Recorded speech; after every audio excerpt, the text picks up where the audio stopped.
नमस्कार, आप देख रहे हैं आज तक। आपके साथ मैं हूं अंजना ओम कश्यप। हरियाणा में बीफ के नाम पर एक नौजवान को बेमौत मार दिया गया। चलती ट्रेन में सीट को लेकर झगड़ा हुआ।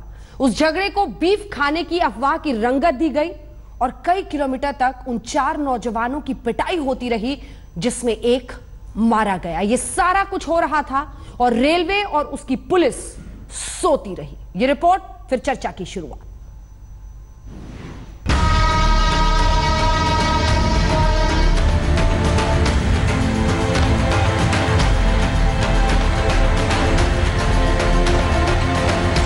ये चलती ट्रेन में उस खूनी वारदात का खौफनाक नतीजा है जिसमें एक शख्स को पीट कर मार डाला गया।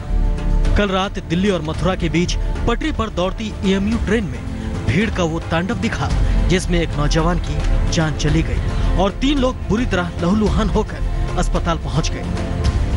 हम बैठे हुए थे तो वो आए, धक्का मुक्की हुई तो हमने कहा धक्का मुक्की क्यों कर रही तुम? तो उन्होंने सीधे सर पर टोपी देख के कहा, खाते हो मीट, खाते हो गाय, खाते हो, तुम देशभक्ति हो, पाकिस्तानी हो, तुम यहाँ क्या करते हो? आखिर चलती ट्रेन में एक शख्स को पीट कर मार देने के पागलपन का प्रदर्शन क्यों हुआ और वो लोग कौन थे? तो इसका जवाब है सीट का झगड़ा, बीफ की अफवाह और नफरत। जी हाँ, कुछ इन्हीं वजहों को लेकर करीब 15 से 20 लोगों की भीड़ ने चलती ट्रेन में 4 नौजवानों को इतना पीटा कि एक की जान ही चली गई। जो घायल हुए व्यक्ति कुछ अपने पसावटी रेलवे स्टेशन पर उतर के उन्होंने एम्बुलेंस को कॉल करके बुलाया। एम्बुलेंस में उनको पलवल हॉस्पिटल लेकर के गए हैं, जिसमें एक रास्ते में ही डेड हो गया। चारों पीड़ित सदर बाजार में ट्रेन पर चढ़े, लेकिन जैसे ही ट्रेन कुछ दूर आगे बढ़ी, ओखला स्टेशन से चढ़े कुछ और लोगों ने उन्हें सीट से हट जाने को कहा। इसी बात पर लड़ाई शुरू हो गई। पहले लड़ाई सीट को लेकर ही थी, लेकिन बाद में कुछ शरारती तत्वों ने इनके बीफ खाकर आने की अफवाह उड़ा दी और देखते ही देखते मामला बिगड़ गया। इसके बाद पीड़ित नौजवानों ने फरीदाबाद और बल्लभगढ़ में भी ट्रेन से उतरने की कोशिश की, लेकिन कामयाब नहीं हुए। आखिरकार जब असावटी में उतरे, चारों की हालत बेहद खराब थी। दिल्ली पलवल EMU ट्रेन में हुई चाकूबाजी। इस सिलसिले में एक शख्स की मौत हो गई जिसका नाम जुनैद था। दरअसल ये ट्रेन ओखला से चली थी और जैसे ही बल्लभगढ़ रेलवे स्टेशन पर पहुंची, यहीं पर चाकूबाजी शुरू हो गई थी। बहरहाल अब पुलिस इस मामले की तफ्तीश कर रही है। सवाल है कि जब 4 पैसेंजर को ट्रेन के भीतर भीड़ पीट रही थी तो रेलवे पुलिस कहां सोई हुई थी? ट्रेन एक के बाद एक कई स्टेशन से गुजरी, लेकिन 4 नौजवानों को पीटने और उनकी जान जोखिम में पड़ने से किसी ने क्यों नहीं रोका? और वो लोग कैसे बचकर निकल गए जिन्होंने बीफ की अफवाह फैलाकर हिंसा फैलाने की कोशिश की? फरीदाबाद से सचिन गौड़ और बल्लभगढ़ से चिराग गोठी के साथ तंसीम हैदर, दिल्ली आज तक। ये तस्वीरें देखकर सवाल मन में ये उठता है कि क्या किसी की जवाबदेही ऐसे मामलों में तय हो भी सकती है?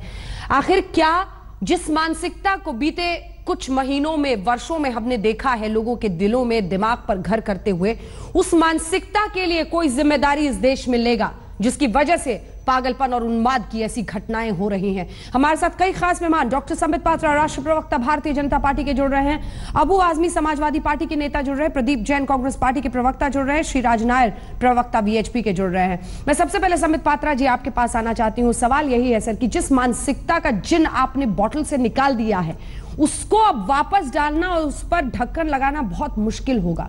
वो मानसिकता कुछ ऐसी है कि जो बीफ खाता है वो सभी के सभी राष्ट्रद्रोही हैं, सबको पाकिस्तान भेज दो, और ये आपके बड़े बड़े मंत्री भी सरकार में बोल चुके हैं, तो इससे आप पीछे नहीं हट सकते हैं।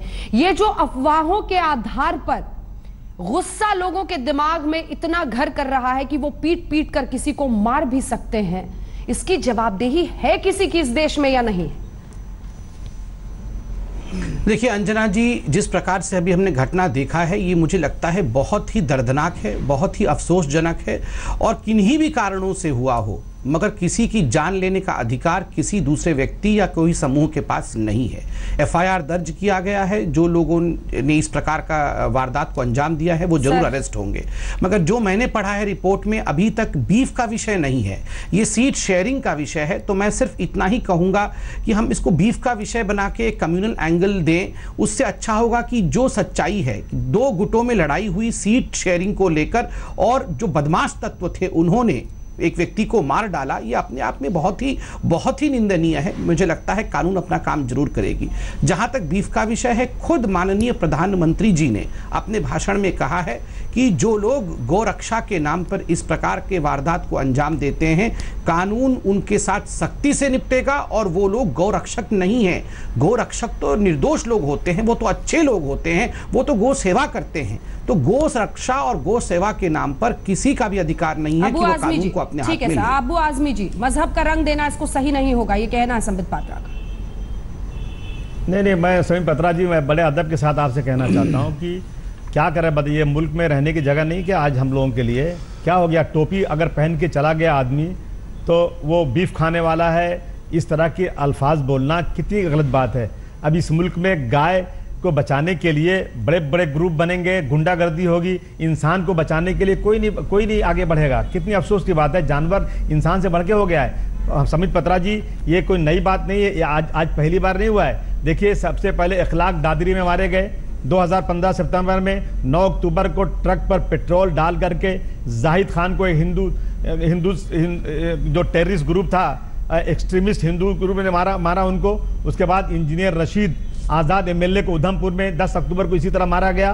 हिमाचल प्रदेश उधम प्रदेश में 20 साल के ड्राइवर को बीफ के नाम पे मारा गया। जनवरी 2016 को मुस्लिम एक कपल था, पूरा गोश्त के नाम पर दोनों को बुरी तरह से मारा गया, उसमें की मौत हो गई एक। उसके बाद झारखंड में क्या हुआ, मैं कितना मजलूम अंसारी इम्तियाज खान के साथ क्या हुआ, मुस्तैन मैं उत्तर देना चाहूंगा। हरियाणा में बैल खरीदने गए, क्या हुआ, कितना है एक केस है तो कहा जाए ना। मैं कहना चाहता हूं स्वामी पत्रा जी, आप बड़े लीडर हैं बीजेपी के, ये टेररिज्म है। अगर चाहे लंदन के अंदर कोई आदमी गाड़ी में जा करके लोगों को गाड़ी से मारता है तो टेररिज्म से जोड़ा जाता है। अगर चाहे पेरिस में कोई आदमी चाकू से जाकर भीड़ में वार करता है तो टेररिज्म से जोड़ा जाता है। This is a kind of terrorism. मेरी ये मांग है, जवाब दीजिए। अंजना जी इस तरह से हमला कर रहे हैं, नहीं अंजना जी, टेररिज्म के कानून मैं उत्तर देना चाहूंगा। जाए। अबू साहब सुनिए, ये कोई मर्डर नहीं है, अबू साहब, ये प्लानिंग के साथ टेररिज्म है और मरने वालों को 1 करोड़ रुपया मिलना चाहिए। मैं बोल सकता हूं अंजना जी, और इनके साथ टेररिज्म का लॉ लगना चाहिए। देश को बर्बाद करने वाला नहीं तो कह दीजिए कि मुसलमान इस मुल्क से चले जाएं। कोई मुल्क से कहिए, प्रधानमंत्री से किसी मुल्क से बात कर ले, ये 20 करोड़ मुसलमानों को पार्सल करके भेज दीजिए, न रहे बांस न बजे बांसुरी, खत्म हो जाएगा। संबित जी जवाब दीजिए। कब तक इनके नाम पे राजनीति होती रहेगी देश के अंदर? संबित जी जवाब दीजिए।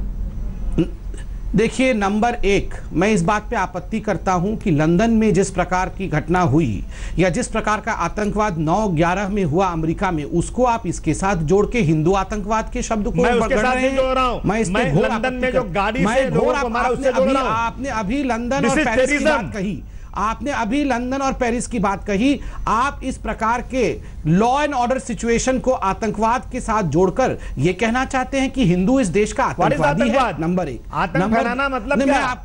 मैं आपके बीच में नहीं बोल रहा था, सुन नहीं, लीजिए नहीं, आप गलत बात क्यों कर रहे हैं? आपने सुन लीजिए, आप सुन लीजिए, एक आदमी अपनी गाय को लेकर नहीं जा सकता, एक आदमी अपने बैल को नहीं लेकर जा सकता। मैं नहीं बोल रहा था, नॉन स्टॉप मत बोलिए।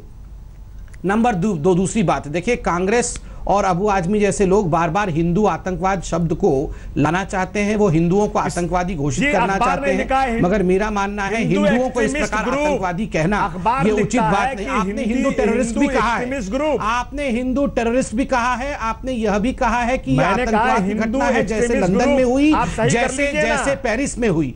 तो पेरिस और लंदन की घटना को इसके साथ कंपेयर करके कहना कि यह आतंकवादी घटना है, यह आपकी मानसिकता को दर्शाता है कि आप आतंकवाद में धर्म को घसीट के लाना चाहते हैं। दूसरी बात, आपने कहा कि मुसलमानों को पार्सल कर देना है।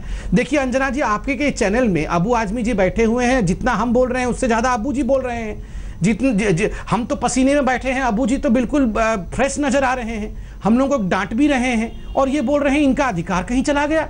आप बताइए, सारा अधिकार तो इनके पास है, सुबह से शाम तक पानी पी पी के हमको कोसते रहते हैं और कह रहे हैं हमको पार्सल कर दीजिए। कौन यहाँ पर, देखिए इफ्तार पार्टी हो रहे हैं, यहाँ पे सब लोग नमाज अदा कर रहे हैं, जितने मुसलमान देश किसी और देश में नहीं है, उससे ज्यादा मुसलमान पाकिस्तान से ज्यादा मुसलमान इंडिया में है। आपकी मेहरबानी पर नहीं है, सबका साथ, आपकी मेहरबानी पर नहीं है। उन नेताओं ने जब आजादी 1947 में देश आजाद हुआ था, उस वक्त उन नेताओं ने जिन्होंने इस देश को आजाद कराने के लिए कुर्बानी दिया था, उन्होंने तय किया था कि ये देश सेकुलर बनेगा। आपने नहीं किया था। आपका जल्दी से मैं बाकी दोनों मेहमानों से भी एक रिएक्शन लेना चाहती हूँ। प्रदीप जैन जी, प्रदीप जैन जी, प्रदीप जैन जी, मुसलमानों को निकाल देते हैं, बैठे हुए चैनल में आज और बोल रहे हैं कि हिंदुओं ने मुसलमानों का जीना हराम कर रखा है। हमारी अंजना जी, पाकिस्तान में देखिए, अंजना जी, हम चाहते हैं हमारे भाई संबित पात्रा जी और अबू आजमी जी थोड़ा शांत हो, विषय को भटकाने का प्रयास नहीं हो। एक घटना सीधी है कि एक यात्री जो रेल का टिकट खरीदता है और वो जब चलता है तो उसकी जान की सुरक्षा की कोई गारंटी नहीं होती। बीच में 4 स्टेशन पड़ते हैं। और मैं एक बात और कहना चाहता हूं, संबित पात्रा जी बहुत अच्छे प्रवक्ता हैं। हमें हिंदू आतंकवाद, मुस्लिम आतंकवाद ये विषय नहीं है। विषय ये है कि ट्रेन में यात्री सुरक्षित नहीं है। और हरियाणा में नेशनल क्राइम ब्यूरो रिपोर्ट के अनुसार सबसे ज्यादा क्राइम है और यही कारण है। गैंग रेप सबसे ज्यादा हरियाणा के अंदर होते हैं, चाहे वो सड़क पे हो, आप इसको सीधे सीधे मैं आपको बता कानून व्यवस्था से जोड़ रहे हैं, ये महत्वपूर्ण है। कांग्रेस पार्टी के प्रवक्ता इसको सीधे सीधे कानून व्यवस्था से जोड़ रहे हैं और हरियाणा पर उंगलियां खड़े कर रहे हैं। नेशनल क्राइम रिकॉर्ड ब्यूरो के मुताबिक उनका कहना है कि बहुत सारा अपराध यहां पर हो रहा है, रेलवे में भी यात्री सुरक्षित। श्रीराज नायर जी, बीफ के नाम पर गुंडागर्दी हो रही है, किसकी जवाबदेही है?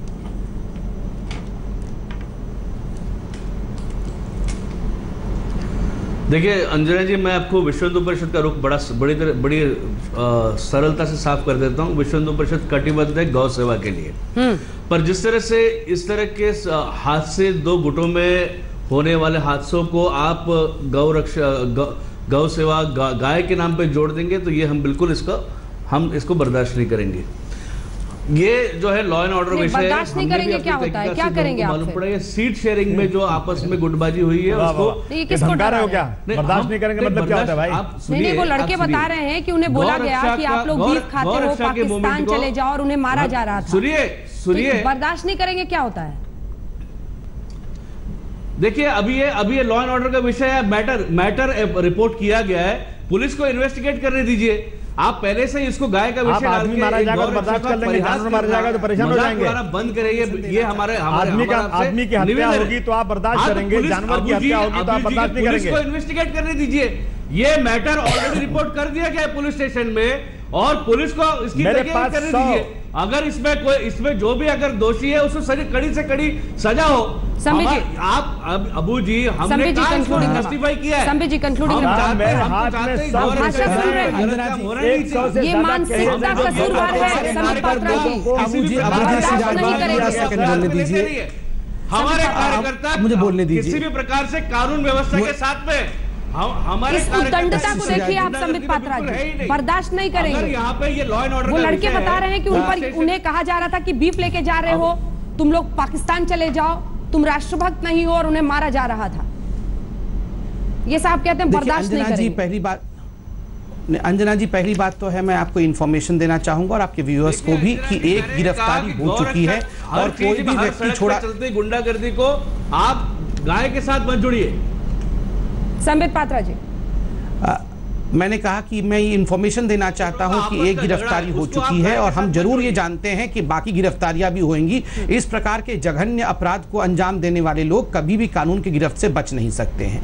देखिए, इतना ही कहना है कि ये एक लॉ एंड ऑर्डर सिचुएशन है। इसको हम अगर बीफ के साथ जोड़ के देखेंगे तो देश में एक तनातनी का माहौल बनता है।